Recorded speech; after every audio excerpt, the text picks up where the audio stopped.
ज्या AITच्या अंतर्गत जवळपास 31,525 शिक्षकांची भरती करण्यात आली होती। या भरतीमध्ये पहिल्या टप्प्यामध्ये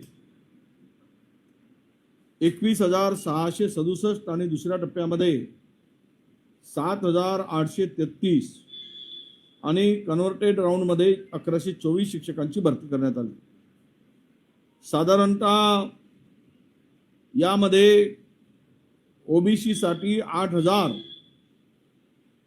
जागा किमान त्या ठिकाणी नियमानुसार वाट्याला येणे आवश्यक होते। परंतु महाराष्ट्र सरकार मागासवर्गीयावर कशा पद्धतीने अन्याय करते, शिक्षण विभाग आणि शिक्षण विभागामध्ये असलेले काही नालायक अधिकारी, उच्च पदस्थ अधिकारी हे पूर्णतः महाराष्ट्रातील मागासवर्गीयांना वाटाण्याच्या अक्षता लावून त्यांचं आयुष्य उद्ध्वस्त करण्याच्या मागे लागले आहे। त्याचं उदाहरण म्हणजे खरं तर कुठल्याही रिक्रुटमेंटमध्ये जागा भरतीमध्ये ओपन टू ऑल ओपन असायला पाहिजे।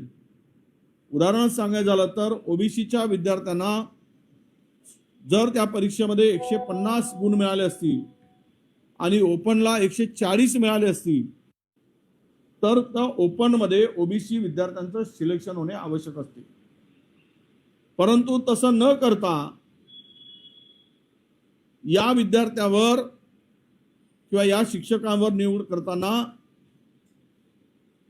कॅटेगरीच्या मुलांना कॅटेगरीमध्ये ठेवलं आणि ओपनच्या ठिकाणी ओपनमध्ये ठेवल्यामुळे साधारणतः 8,000 मागासवर्गीयांच्या जागा या इतरांनी बळकावल्या। त्यामुळे या सर्व शिक्षकांनी मिळून हायकोर्टामध्ये गेले होते।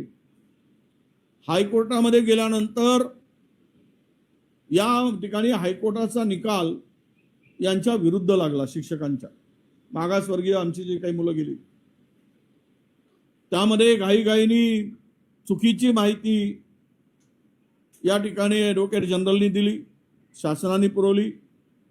त्यानंतर हे प्रकरण सुप्रीम कोर्टात गेलं आणि मागच्या 23 मार्चला सुप्रीम कोर्टाने या सरकारच्या विशेष करून शिक्षण विभागाच्या थोबाडीत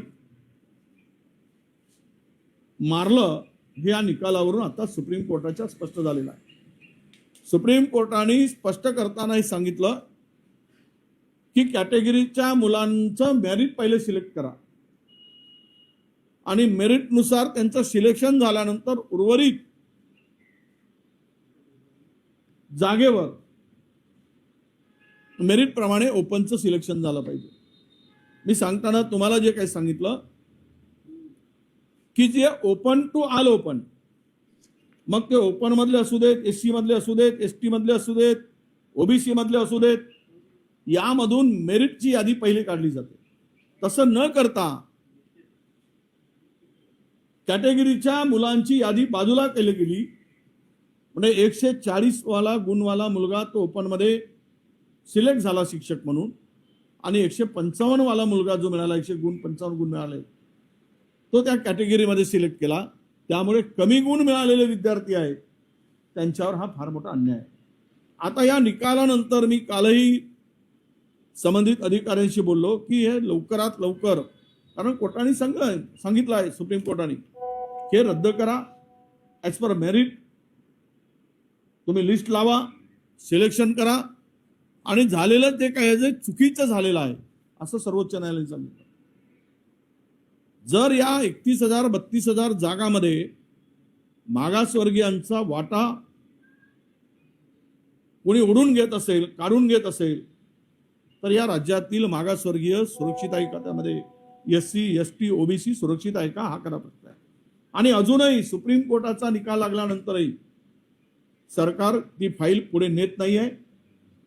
म्हणजे सर्वोच्च न्यायालयाला सुद्धा ऐकायचं नाही अशी भूमिका सरकारची मला दिसते आहे।